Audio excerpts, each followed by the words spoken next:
La fecha es el 14 de noviembre de 1940. Coventry duerme bajo un cielo sin luna. A las 7:20 p.m., el primer Heinkel 111 cruza la costa inglesa. Su haz de radio, Nick Vine, lo guía directamente hacia el centro de la ciudad.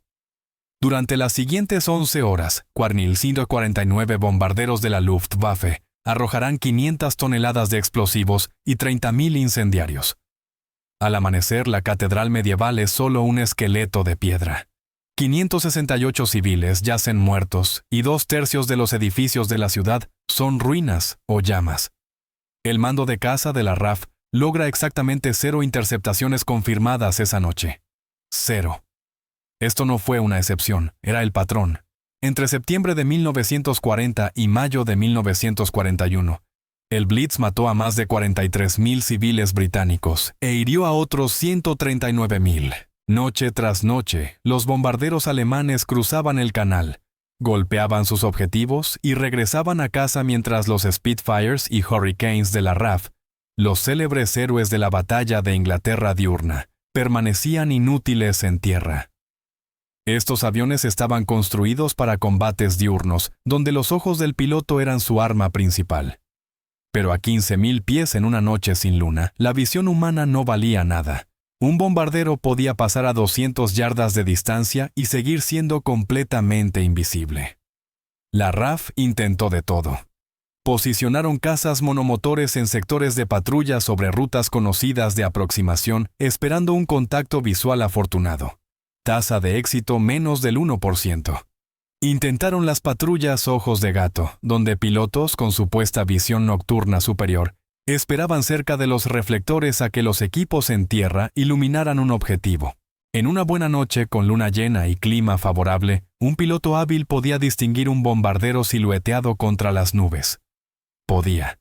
El teniente de vuelo Guy Gibson, quien más tarde lideraría la incursión de los Dam Busters, voló 99 misiones nocturnas a principios de 1941 y consiguió exactamente una victoria. Las matemáticas eran brutalmente simples. Un bombardero Heinkel medía aproximadamente 17 metros de envergadura. De noche, un piloto promedio no podía verlo a más de 120 metros. Pero para buscar en una milla cúbica de espacio aéreo volando a 400 km/h, un piloto debía cubrir 147.000 millones de pies cúbicos, mientras que el bombardero ocupaba solo unos 50.000 pies cúbicos de ese volumen en un momento dado. Era como intentar encontrar una aguja específica en un pajar del tamaño del Parlamento de Westminster, con los ojos vendados y corriendo. Los controladores en tierra intentaron ayudar. Seguían las incursiones entrantes en sus estaciones de radar Chain Home y enviaban vectores por radio a los cazas en vuelo bandido a 15.000 pies, rumbo 270. El caza se dirigía a esa posición, pero los operadores de radar en tierra solo podían actualizar las posiciones cada pocos minutos, y su precisión variaba hasta 2 millas. Para cuando el caza llegaba, el bombardero ya se había movido. El controlador emitía una corrección. El caza giraba. El bombardero también. El mortal juego del Marco Polo ciego continuaba hasta que el caza se quedaba sin combustible, o el bombardero alcanzaba su objetivo y escapaba. El mariscal aéreo Hugh Dowding observaba cómo su nación ardía. Sus cazas habían salvado a Gran Bretaña durante el día, pero la oscuridad los volvía impotentes. Las ciudades industriales Birmingham, Liverpool, Manchester, Glasgow estaban siendo destruidas sistemáticamente. La producción de guerra se veía estrangulada. La moral civil se resquebrajaba, y la Luftwaffe perdía menos bombarderos al mes por los cazas nocturnos que por accidentes de entrenamiento. Algo tenía que cambiar. La RAF necesitaba ojos que pudieran ver en la oscuridad. Necesitaba radar en el aire. Necesitaba que funcionara, y lo necesitaba de inmediato. El sistema Chain Home era magnífico y completamente insuficiente. Para 1940, la cadena de radar costera británica era la red de alerta temprana más sofisticada del mundo. Aquellas torres de acero de 100 metros podían detectar formaciones de bombarderos enemigos a 190 kilómetros, dando al mando de caza preciosos minutos para hacer despegar interceptores y organizar defensas. El sistema había sido vital durante la batalla diurna de Inglaterra, pero detectar un bombardero y derribarlo eran problemas completamente diferentes. Así se veía en la práctica una interceptación controlada desde tierra. Una estación Chain Home detecta una incursión cruzando la costa. El operador lo informa al mando de caza formación hostil, más de 40 aviones a 12.000 pies, vector 285 velocidad, 180 nudos. Un controlador dirige al caza nocturno más cercano hacia la intercepción rumbo 310, ascienda a 14.000 pies. El piloto confirma y gira. Pasan 4 minutos. El radar en tierra actualiza la formación a girado y ascendido. Nuevo vector. El caza ajusta. 3 minutos más. Otra actualización. Los bombarderos se dividen en grupos más pequeños. Ahora las matemáticas empeoran. La precisión del radar Chain Home era de aproximadamente 2 millas horizontalmente y 1.000 pies verticalmente. Eso equivale a un volumen de búsqueda de unos 13 millones de pies cúbicos.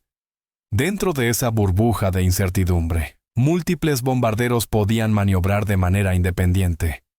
El controlador en tierra elegía un eco de radar y seguía guiando al caza hacia él.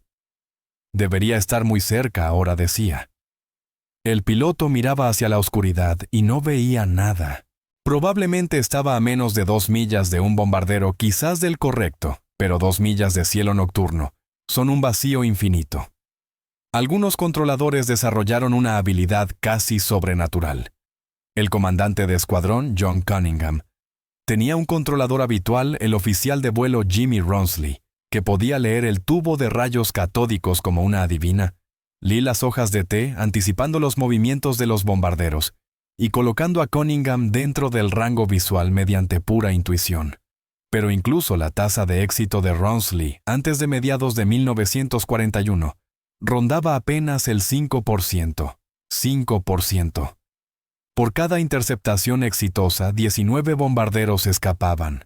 Los problemas se multiplicaban. El sistema Chain Home estaba diseñado para mirar hacia el canal, no para rastrear aviones que ya se encontraban sobre Gran Bretaña. Una vez que los bombarderos cruzaban tierra adentro, la cobertura se volvía irregular. Los haces del radar estaban optimizados para largo alcance, no para posicionamiento preciso, y el sistema era completamente ciego por debajo de los 300 metros de altitud. Los bombarderos de la Luftwaffe a veces aprovechaban esto descendiendo tras cruzar la costa, desapareciendo por completo del radar británico, hasta ascender nuevamente a la altitud de bombardeo sobre su objetivo. El ruido del terreno empeoraba las cosas, las señales de radar rebotaban en colinas, edificios, e incluso en formaciones meteorológicas, creando contactos falsos que los controladores debían filtrar mentalmente. En noches ventosas y con nubes densas, una sola estación Chain Home podía mostrar hasta 200 aeronaves fantasma. Los operadores aprendían a distinguir bombarderos reales del ruido, pero era un trabajo agotador que exigía concentración extrema. Los errores eran inevitables. Luego estaba el factor humano. Un controlador en tierra se sentaba en un búnker mirando una pantalla verde parpadeante, tratando de construir una imagen mental tridimensional de una batalla que ocurría a 4.500 metros sobre él y a 80 kilómetros de distancia. El piloto del caza, por su parte, se encontraba en una cabina estrecha, luchando con los instrumentos, el acelerador y el timón, forzando la vista en la oscuridad, mientras escuchaba una voz crepitante por la radio que le daba constantes cambios de rumbo. Gire a estribor. 10 grados mantenga. Objetivo a las 11 en punto, 3 millas ligeramente arriba. 3 millas y aún invisible. El cuello del piloto dolía de tanto escanear sus ojos. Lloraban por el esfuerzo. El indicador de combustible bajaba y en algún lugar de la oscuridad, una tripulación de Heinkel alineaba su mira de bombardeo sobre una fábrica.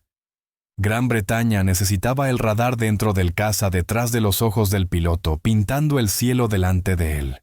Necesitaban una tecnología lo bastante pequeña para caber en un avión y lo bastante potente para advertir del enemigo antes de un contacto visual.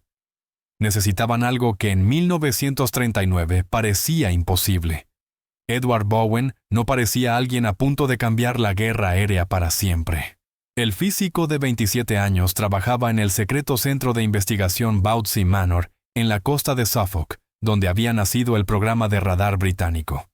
En 1936, Robert Watson Watt había demostrado que el radar podía detectar aeronaves. Para 1939, Bowen había recibido una tarea imposible: reducir una estación de radar del tamaño de una casa a algo que pudiera volar. El prototipo AE Mark II significaba Airborne Interception, o interceptación aérea. Era absurdo bajo cualquier estándar razonable. La unidad transmisora pesaba 100 kilos. El receptor añadía otros 80. El suministro de energía y la unidad de visualización elevaban el total a unos 270 kilos de equipo. En comparación, todo el armamento de un Spitfire pesaba 127 kilos. El equipo de Bowen pedía a los pilotos cargar más del doble del peso de sus armas solo para montar una caja negra experimental, que la mayoría de los oficiales de la RAF consideraba pura fantasía. La pantalla era un tubo de rayos catódicos de 5 pulgadas que brillaba con un verde fantasmal en la oscuridad. Aparecían 2 trazos en la pantalla: uno mostraba objetivos a la izquierda o derecha, otro arriba o abajo. Cuando los destellos se fusionaban en el centro, teóricamente, apuntabas directamente al objetivo.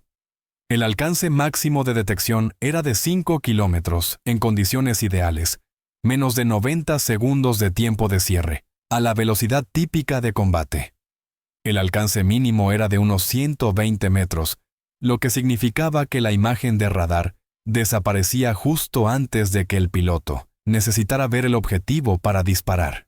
Esta zona ciega aterrorizaba a los pilotos. Te lanzabas hacia un bombardero invisible, lo veías desaparecer de la pantalla y rezabas por distinguirlo antes de chocar. La primera instalación de prueba se realizó en un Bristol Blenheim en agosto de 1939, días antes de la invasión alemana de Polonia. El teniente de vuelo George Stainforth lo probó en vuelo. El equipo funcionó apenas. El radar podía detectar otras aeronaves, pero el sistema era temperamental. La pantalla era casi imposible de interpretar mientras se volaba y el transmisor generaba tanto calor que chamuscaba la estructura interna del avión. Tras un vuelo, el personal de mantenimiento descubrió que el armazón metálico alrededor del transmisor se había deformado por el estrés térmico. Nadie en el mando de caza lo quería. Los comandantes de escuadrón veían el exceso de peso, la complejidad, la alta tasa de fallos y el rendimiento marginal, y tomaban decisiones perfectamente racionales. «Saquen esta basura de mi avión» era la versión educada. Algunos fueron menos diplomáticos. El sistema AI Mark I requería una tripulación de 2 hombres, un piloto y un operador de radar. Los cazas monoplaza no podían usarlo, lo que significaba emplear aviones bimotores, Blenheims lentos y torpes, o Bullfighters que aún no habían entrado en servicio. Se pedía a pilotos veteranos abandonar sus ágiles Hurricanes por pesados bombarderos nocturnos convertidos en cazas improvisados llenos de electrónica experimental. El debut operativo fue un desastre. En diciembre de 1940, el escuadrón No-25 recibió los primeros Viewfighters equipados con radar AE. La primera misión terminó cuando el radar se incendió. La segunda con una avería total. La tercera, el operador no pudo interpretar la pantalla. La cuarta, detección exitosa a 3 kilómetros, pero el objetivo escapó antes de que el piloto lograra contacto visual. El escuadrón voló 47 misiones equipadas con radar AE durante diciembre y enero, y logró 0 derribos confirmados. Peor aún, el equipo ponía en peligro activo a las tripulaciones. El transmisor generaba potentes ondas de radiofrecuencia en un espacio confinado. Los operadores reportaban dolores de cabeza, náuseas y mareos después de vuelos largos, los primeros síntomas de lo que hoy conocemos como exposición a radiación RF. El resplandor de la pantalla arruinaba la visión nocturna natural del piloto, haciendo aún más difícil la adquisición visual del blanco, y la enorme complejidad del sistema significaba que la mayoría de los equipos no funcionaban en ningún momento dado. Los mecánicos entrenados en sistemas convencionales de aeronaves luchaban con la electrónica temperamental. Las válvulas de vacío fallaban, las conexiones se corroían, la calibración se desajustaba. En un buen día, la mitad de los radares del escuadrón estaban operativos. En un mal día, ninguno. Sin embargo, Bowen y su equipo siguieron adelante. Sabían que el concepto era sólido. Solo necesitaban tiempo para hacerlo funcionar. Las quejas no eran infundadas.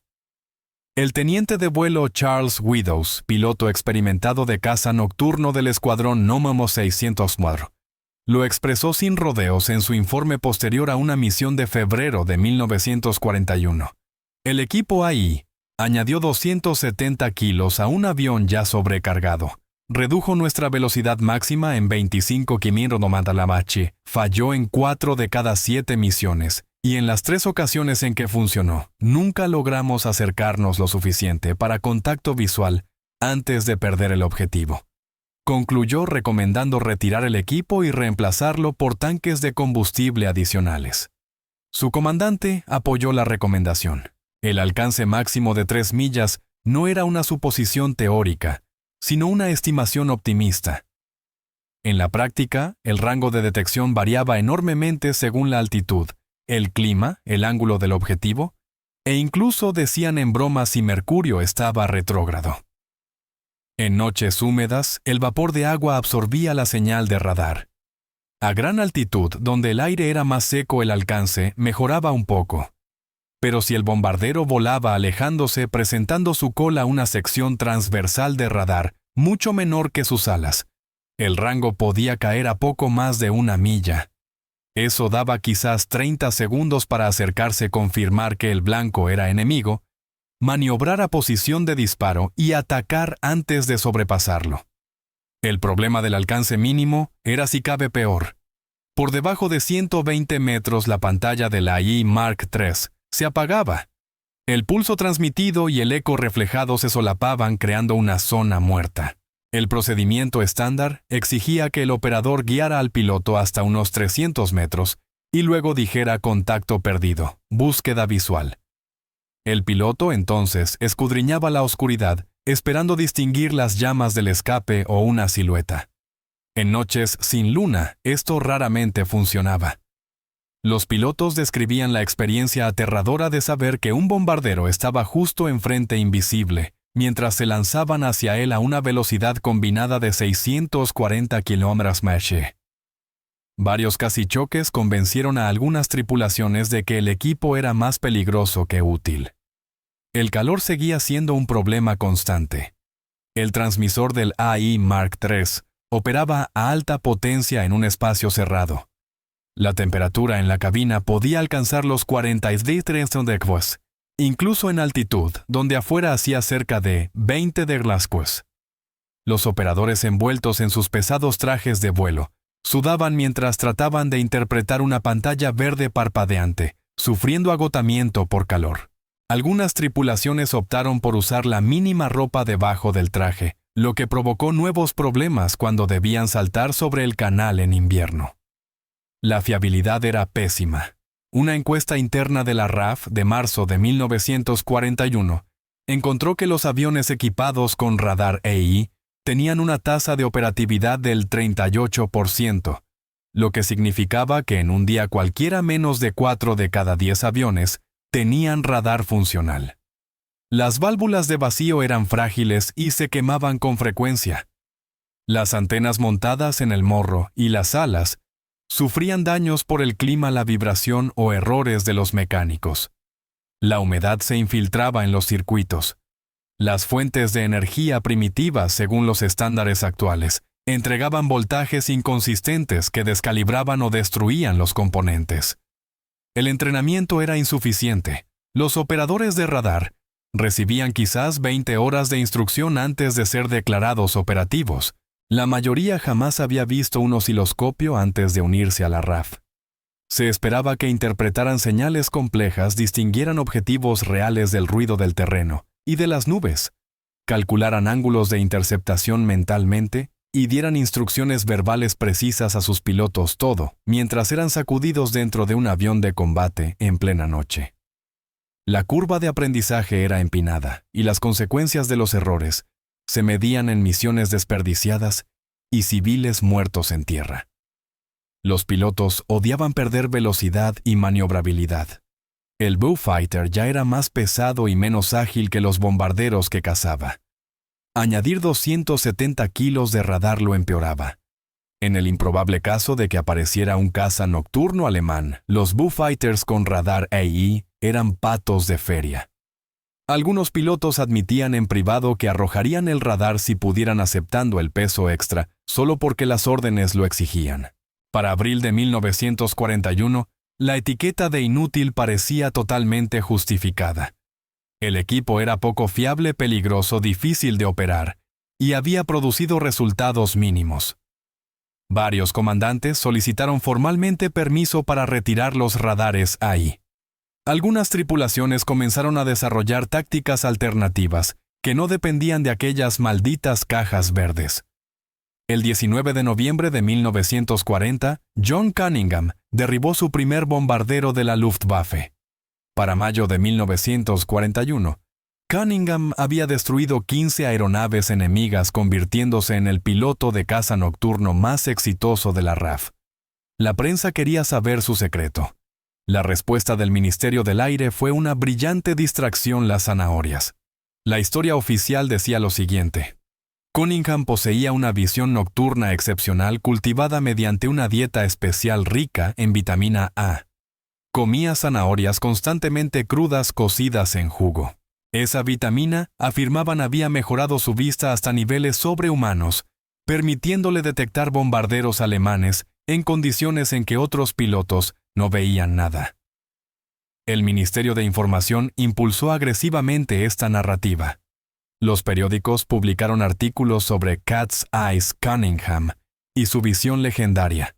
El gobierno lanzó campañas públicas alentando a los ciudadanos a comer zanahorias para mejorar su visión nocturna durante los apagones. Aparecieron carteles: las zanahorias te mantienen sano y te ayudan a ver en el apagón. Era una invención completa. Bueno, parcialmente. La vitamina A sí contribuye a una visión saludable, y su deficiencia puede causar ceguera nocturna, pero ninguna cantidad de zanahorias otorga habilidades sobrehumanas. El éxito de Cunningham no tenía nada que ver con su dieta, sino con el radar AI Mark IV, instalado en su Beaufighter, y con la habilidad excepcional de su operador de radar, el oficial de vuelo Jimmy Ronsley. La operación de engaño cumplía varios propósitos. Primero, explicaba el éxito de Cunningham sin revelar las capacidades de radar británicas. La inteligencia alemana trataba desesperadamente de entender por qué la efectividad de los cazas nocturnos de la RAF había mejorado de repente. Si concluían que se debía simplemente a una mejor selección y entrenamiento de pilotos reforzado por la nutrición, quizá no investigarían explicaciones tecnológicas. Segundo, la campaña de la zanahoria tenía beneficios reales de salud pública durante el racionamiento de guerra, al fomentar el consumo de un vegetal rico en vitaminas que Gran Bretaña podía cultivar localmente. Tercero, protegía a los hombres cuyas vidas dependían de que el radar AI permaneciera secreto. Porque a mediados de 1941, la tecnología finalmente funcionaba. No de forma constante ni completamente fiable, pero lo suficiente como para que las tripulaciones entrenadas obtuvieran derribos. La diferencia no estaba en el equipo, seguía siendo el mismo y temperamental AI Mark IV, que los escuadrones habían maldecido 6 meses antes, sino en la experiencia. Operadores como Ronsley habían volado cientos de misiones. Habían aprendido a distinguir objetivos reales de ecos falsos, desarrollado técnicas para seguir blancos pese a las limitaciones del radar, y construido una comprensión instintiva de la geometría de intercepción que les permitía guiar a sus pilotos con precisión. Los comentarios de Ronsley durante las interceptaciones se volvieron legendarios. Contacto a 2 millas ligeramente a la izquierda. Gire a babor 5 grados, mantenga. Distancia cerrándose a 1,5 millas. El objetivo mantiene rumbo. Aumente velocidad 1 milla, aún ligeramente a la izquierda. Gire 2 grados más a babor. 3/4 de milla. El objetivo asciende un poco. Aumente su ascenso. Media milla justo al frente. Debería tener contacto visual en cualquier momento. Y entonces, Cunningham miraba al frente, y allí estaba una sombra tenue contra las nubes llamas de escape titilando. El bombardero se materializaba no gracias a una visión sobrehumana, sino porque Ronsley lo había colocado en la posición perfecta. Otras tripulaciones comenzaron a lograr éxitos similares. El teniente de vuelo Mike Constable Maxwell y su operador, el sargento Gregory, derribaron 3 bombarderos en una sola noche, el 10 de mayo de 1941. El comandante Basil Embry logró 4 derribos en abril, usando el radar AI Mark IV. El escuadrón Nome 604, el mismo que 4 meses antes había recomendado retirar el equipo, destruyó 11 aviones alemanes solo en mayo. La tasa de derribos estaba aumentando. No de manera espectacular, no lo suficiente para detener el Blitz, pero sí para demostrar que el concepto funcionaba. Los alemanes nunca lo descubrieron. Los informes de inteligencia de la Luftwaffe de 1941 atribuían el éxito de los cazas nocturnos británicos a una mejor coordinación con los reflectores, una selección más cuidadosa de pilotos, y sí a programas nutricionales mejorados. Un documento alemán capturado en julio de 1941 mencionaba específicamente la propaganda británica sobre las zanahorias, y la visión nocturna, concluyendo que probablemente era una exageración, pero que podría indicar algún avance en los métodos de entrenamiento de pilotos. Miraban en la dirección completamente equivocada. El propio Cunningham seguía el juego. Cuando los periodistas le preguntaban sus secretos, sonreía y mencionaba su gusto por las zanahorias. Describía técnicas para preservar la visión nocturna, evitar luces brillantes, dejar 30 minutos para la adaptación ocular. Daba crédito a sus controladores en tierra y a su experiencia, pero nunca mencionaba la pantalla verde luminosa de su cabina, ni al hombre sentado detrás de él, dando distancias y rumbos. El secreto se mantuvo, y mientras se mantuvo, las tripulaciones perfeccionaron su oficio, y la tecnología mejoró lenta y dolorosamente. Febrero de 1940. Universidad de Birmingham. John Randall y Harry Bott trabajaban en un dispositivo que lo cambiaría todo: el magnetrón de cavidad. No era una mejora incremental, sino un salto tecnológico que convertía los antiguos radares en juguetes mecánicos. El magnetrón de cavidad podía generar frecuencias de microondas con potencias antes consideradas imposibles. Mientras el AI Mark III operaba en una longitud de onda de 1,5 metros, el nuevo magnetrón funcionaba a 10 centímetros. La física lo hacía revolucionario. Longitudes de onda más cortas significaban mayor resolución. Un haz de radar de 10 centímetros podía distinguir objetos separados por apenas unos metros, mientras que los equipos antiguos apenas podían separar blancos a cientos de metros de distancia. El magnetrón también era más pequeño, liviano y eficiente. Un conjunto de radar completo que utilizara la tecnología del magnetrón de cavidad podía pesar la mitad que los antiguos modelos AI y ofrecer 4 veces su rendimiento. El alcance de detección aumentó a casi 10 kilómetros, mientras que el rango mínimo descendió a menos de 100 metros. La zona muerta se redujo notablemente, pero Gran Bretaña no podía explotar este avance por sí sola. Fabricar magnetrones de cavidad en masa requería una capacidad industrial que las fábricas británicas bajo bombardeo constante simplemente no poseían. En septiembre de 1940, la misión Tizard, llamada así por el físico Henry Tizard, llevó los secretos militares más valiosos de Gran Bretaña a Estados Unidos. En una caja metálica negra transportaron un magnetrón de cavidad al otro lado del Atlántico. Probablemente fue la carga más valiosa jamás enviada a América. Los ingenieros estadounidenses del laboratorio de radiación del MIT vieron el magnetrón y reconocieron su potencial de inmediato. Para marzo de 1941 ya habían diseñado métodos de producción. Para octubre del mismo año, las fábricas lo fabricaban en cantidad. La capacidad industrial estadounidense, aún no limitada por la guerra, aumentó la producción más rápido de lo que nadie creía posible. Los magnetrones comenzaron a fluir de regreso a Gran Bretaña a principios de 1942. El radar AI Mark VII entró en servicio en mayo de 1942. Usaba la nueva longitud de onda centimétrica y ofrecía a los operadores una pantalla que por fin tenía sentido. En lugar de líneas abstractas en un tubo de rayos catódicos, el Mark VII mostraba un indicador de posición planimétrica, esencialmente un mapa de radar. Los objetivos aparecían como puntos brillantes sobre una pantalla oscura con anillos que indicaban la distancia. Un operador podía ver todo dentro de un radio de 6 millas, simultáneamente la posición del objetivo, su movimiento, e incluso otras aeronaves en el área. La presentación era tan intuitiva que si era necesario los propios pilotos podían interpretarla. Pero el Mark VII fue solo el comienzo. El radar AI Mark VIII, que entró en servicio operativo a principios de 1943, combinó la capacidad de fabricación estadounidense con la experiencia operativa británica. Su alcance de detección alcanzaba las 8 millas contra bombarderos, y el rango mínimo bajó a unos 120 metros todavía, una zona ciega pero manejable. El equipo era más confiable, más fácil de mantener, y de hecho más ligero que el que reemplazaba. Una instalación completa del AI Mark VIII pesaba unos 200 kilos 70 menos que el antiguo Mark III. El caza nocturno Mosquito lo mejoró todo. Este avión era rápido, alcanzaba 595 kilómetros a gran altitud, más veloz que la mayoría de los bombarderos que cazaba.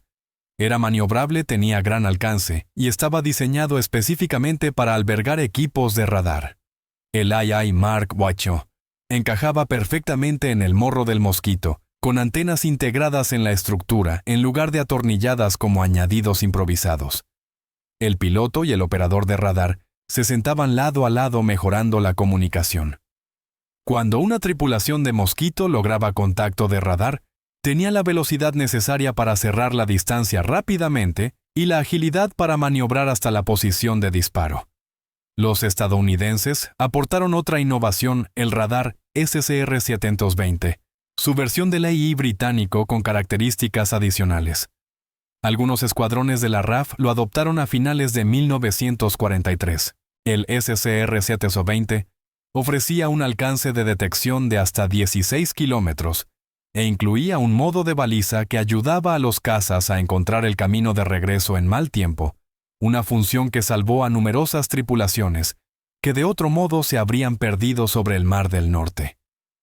El entrenamiento mejoró drásticamente. Para 1943, los operadores de radar recibían 200 horas de instrucción antes de su despliegue operativo. Practicaban en simuladores terrestres que replicaban interceptaciones aéreas y realizaban decenas de vuelos de entrenamiento con tripulaciones experimentadas. La RAF creó unidades especializadas de caza nocturno, donde nuevos pilotos y operadores aprendían las técnicas de intercepción en entornos controlados, antes de enfrentarse al combate real.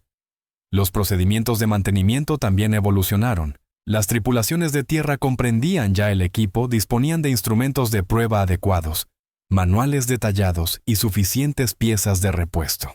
Entonces, las tasas de operatividad superaron el 80%. En cualquier noche, a fines de 1943, 8 de cada 10 cazas equipados con radar AI tenían sus sistemas funcionando, una reversión total respecto a la situación de 2 años atrás. La tecnología había madurado. Las tácticas habían madurado, las tripulaciones también. A finales de 1943, aquel equipo que una vez fue considerado inútil, se había convertido en el sistema de combate nocturno más letal del mundo. Los números cuentan la historia. Entre enero de 1941 y mayo de 1944, los cazas nocturnos de la RAF, equipados con radar AI, destruyeron más de 600 bombarderos de la Luftwaffe durante operaciones nocturnas sobre Gran Bretaña y Europa ocupada. Esa cifra representa derribos confirmados a aeronaves vistas caer o explotar con restos localizados y verificados. El número real fue casi con certeza mayor, pues muchos bombarderos dañados lograban regresar al canal solo para estrellarse en Francia o desaparecer en el Mar del Norte. El escuadrón NOM 85 Encabezó la lista con 108 victorias confirmadas. Habían sido de los primeros en recibir Fighters con radar AI a comienzos de 1941, soportando los problemas iniciales del equipo, mientras desarrollaban tácticas que otros escuadrones luego adoptarían. Para 1943, volando mosquitos con radar AI Mark 8 destruían bombarderos a un ritmo que 2 años antes habría parecido imposible. Su mejor tripulación, el comandante de escuadrón Michael Allen y el teniente de vuelo Tom Slack, sumaban personalmente 21 de esos derribos. El escuadrón No. 29 registró 104 victorias. Se especializaban en misiones de incursión de largo alcance, utilizando radar AI para cazar bombarderos alemanes sobre Francia y los Países Bajos, ya fuera mientras se formaban o al regresar a sus bases. Era un trabajo extraordinariamente peligroso, volaban profundamente en territorio enemigo, a menudo solos, confiando enteramente en el radar para encontrar objetivos mientras los controladores alemanes, en tierra, dirigían a sus propios cazas nocturnos hacia los intrusos. El teniente de vuelo Richard Stevens y su operador, el oficial de vuelo Kellett, lograron 14 derribos confirmados en estas misiones antes de que Stevens fuera abatido sobre Bélgica en octubre de 1943. El escuadrón 9604, el mismo que en 1941 había querido retirar el radar AI, destruyó 98 aeronaves alemanas. John Cunningham, el piloto apodado Cat's Eyes, obtuvo la mayoría de sus 20 victorias confirmadas volando con ese escuadrón. Su éxito convenció a otras tripulaciones escépticas de que la tecnología valía la pena dominarla. Para mediados de 1942, el escuadrón NOME 600 se había convertido en una de las unidades de caza nocturna más efectivas del mando de caza. La tasa de derribo se aceleró dramáticamente después de mediados de 1942. En todo 1941 los cazas nocturnos equipados con radar AI destruyeron aproximadamente 85 aviones alemanes. En 1942, esa cifra saltó a 175. En 1943 alcanzó los 230. Solo en los primeros 4 meses de 1944 hubo 110 derribos confirmados. La mejora reflejaba mejores equipos, mejor entrenamiento y mejores tácticas, pero también el hecho de que la Luftwaffe había reanudado los bombardeos sobre Gran Bretaña tras una pausa relativa a fines de 1941 y principios de 1942. La operación Steinbock, que los alemanes llamaron el Baby Blitz, se desarrolló entre enero y mayo de 1944. Hitler, enfurecido por los bombardeos británicos sobre ciudades alemanas, ordenó renovar los ataques sobre Londres. La Luftwaffe reunió unos 500 bombarderos y comenzó las incursiones nocturnas. Volaron directamente hacia una zona de muerte. Los cazas nocturnos británicos, ahora equipados con radar AI perfeccionado y tripulados por veteranos, los masacraron. La noche del 20 al 21 de febrero de 1944, los bombarderos alemanes realizaron 127 salidas contra Londres. Los cazas británicos derribaron 25 de ellos, una tasa de pérdidas de casi el 20%. Ninguna fuerza aérea puede sostener tales bajas. Las tácticas habían evolucionado enormemente.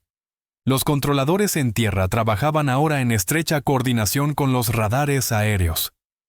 Una interceptación típica en 1944 transcurría así: el radar terrestre detectaba una incursión y guiaba a un mosquito hasta unos 16 kilómetros del objetivo.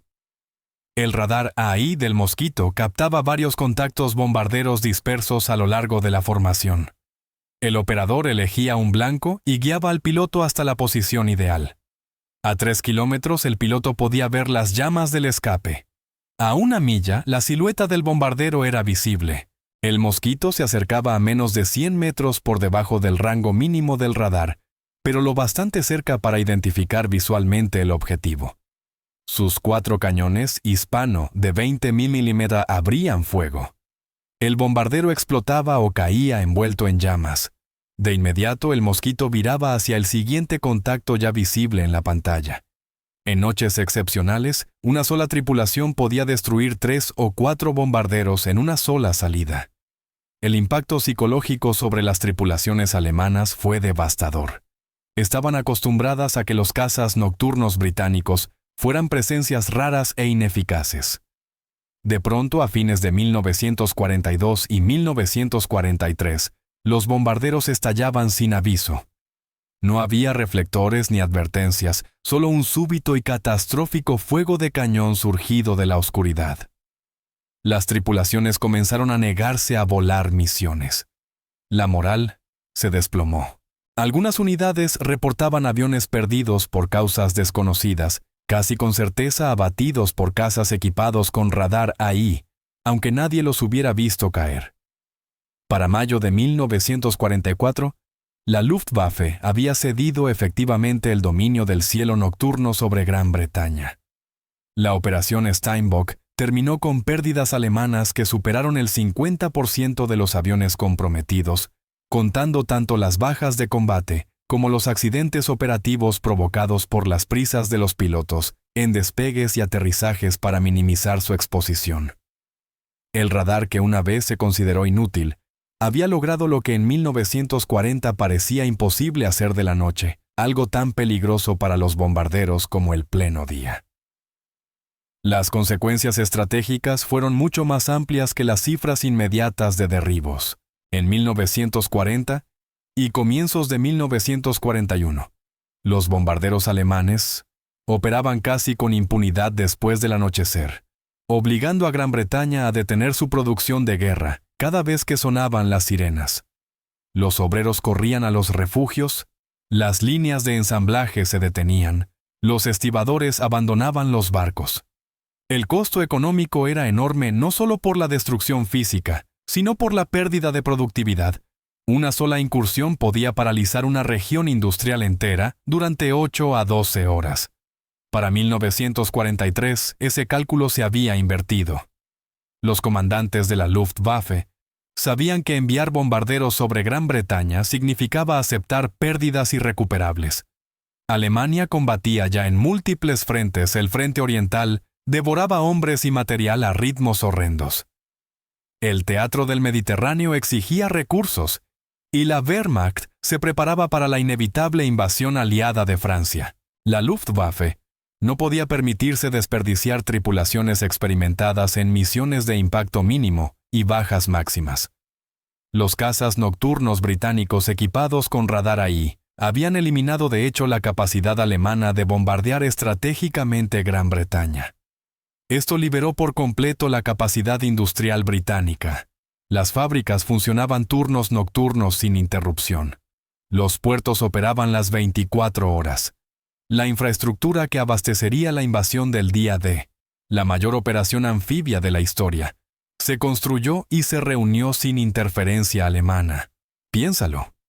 Millones de toneladas de suministros, miles de vehículos y puertos prefabricados enteros se acumularon en el sur de Inglaterra mientras la Luftwaffe observaba impotente desde el otro lado del canal. Sabían que la invasión se acercaba. Podían ver el aumento de actividad mediante vuelos de reconocimiento, pero no podían detenerla. Ni siquiera podían perturbarla de forma significativa, porque sus bombarderos ya no podían sobrevivir ante los cazas nocturnos británicos. La tecnología pionera del radar AI se convirtió en la base de la doctrina moderna de interceptación aérea. Hoy, todas las fuerzas aéreas del mundo entrenan a sus pilotos de caza para usar el radar como sensor principal, con la identificación visual como confirmación, no como el método primario de detección. El concepto de la tripulación de 2 hombres, piloto y oficial de sistemas de armas, se originó con los operadores de radar AI y sigue siendo el estándar en los cazas avanzados. Los procedimientos de interceptación controlada desde tierra desarrollados durante la Batalla de Inglaterra evolucionaron hasta convertirse en el control moderno del tráfico aéreo y los sistemas de mando militar. El magnetrón de cavidad que hizo posible el radar AI avanzado también dio origen a docenas de otras tecnologías. La misma física que permitió a los cazas británicos detectar bombarderos a 13 kilómetros también posibilitó el radar de superficie naval capaz de localizar periscopios de submarinos, el radar de control de tiro para cañones antiaéreos y eventualmente tras la guerra, el horno microondas que hoy está en tu cocina. Ese aparato que calienta tus sobras es un descendiente directo de la tecnología que salvó a Gran Bretaña, pero también dejó un legado más oscuro. La carrera armamentista entre radar y contramedidas electrónicas iniciada con el radar AI nunca se ha detenido. Los aviones furtivos modernos están diseñados específicamente para evadir la detección por radar. La guerra electrónica, interferencia-engaño. Inteligencia de señales es ahora un componente esencial de todo conflicto militar. El juego del gato y el ratón entre detección y evasión, que comenzó sobre los cielos de Gran Bretaña en 1940, continúa en todos los espacios aéreos disputados del mundo. Siria, Ucrania, el Mar del Sur de China. Todos reflejan la misma lucha fundamental, un bando intentando ver el otro, intentando permanecer invisible. Pero en 1944, de pie en la sala de operaciones de la RAF en Hansdon, observando los paneles que mostraban bombarderos alemanes siendo derribados más rápido de lo que podían despegar el mariscal del aire, Roderick Hill, podía ver claramente la transformación. La misma Luftwaffe que había incendiado Coventry, devastado Londres y asesinado a decenas de miles de civiles, estaba ahora rota como fuerza ofensiva. No destruida del todo, seguiría combatiendo otro año, pero quebrada como amenaza para las ciudades y la industria británicas. Esos 600 derribos confirmados representaban más que estadísticas, cada uno era una tripulación de bombardero, que no volvería a atacar una carga de explosivos, que no caería sobre hogares civiles, una noche en la que los trabajadores podían dormir y las fábricas seguir funcionando. El radar AI inútil que los comandantes de escuadrón habían querido tirar en 1941 se había convertido en el arma que ganó la batalla nocturna. No fue fácil. No fue rápido. Tripulaciones murieron aprendiendo a usar un equipo que fallaba constantemente. Ingenieros trabajaron jornadas de 18 horas mejorando sistemas que parecían irremediablemente defectuosos. Operadores de radar volaron cientos de misiones forzando la vista ante pantallas verdes parpadeantes, mientras sus aviones eran sacudidos por el fuego antiaéreo y el mal tiempo. Pero perseveraron. Transformaron una carga de 270 kilos en una capacidad que cambió el rumbo de la guerra. Demostraron que la persistencia y la mejora gradual podían superar obstáculos técnicos aparentemente insalvables, y garantizaron que cuando amaneció el 9 de mayo de 1945 y la guerra en Europa finalmente terminó, Gran Bretaña permaneciera en pie, golpeada, exhausta, pero invicta. Los cazas nocturnos habían mantenido la línea.